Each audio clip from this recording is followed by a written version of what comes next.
Hey everyone, and welcome back to another video. And in this video, I'm going to show you how to reschedule a reservation on the OpenTable app. Now, this video is going to be particularly useful for individuals. Let's say that you want to go ahead and adjust an existing reservation that you made on the OpenTable app. How do you actually go ahead about doing so? Now, this video is going to be short, sweet, and simple, guys. There's not going to be a lot of steps involved.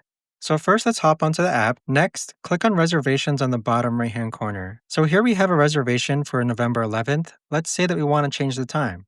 Click on that reservation, and then from here you want to click on Manage Reservation. Then click on Modify Reservation, and then from here you could actually adjust the party size or the date and the time. So let's say we want to push it back for 12 p.m., 15 minutes, click on Continue, and then click on Yes, Book This. But there you have it, guys. That right there is the best and easiest way that I know of to actually go ahead and reschedule a reservation on the OpenTable app. If you guys know of a better, easier way to actually do this, let me know in the comments down below.